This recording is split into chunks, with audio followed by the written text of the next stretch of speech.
రైతులకు మేలు రైతులకు మేలు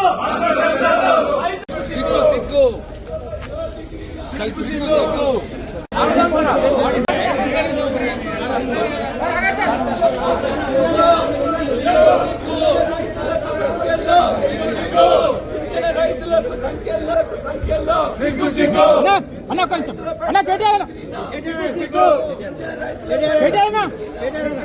అన్న కేటీఆర్ तानाशाही नहीं चलेगा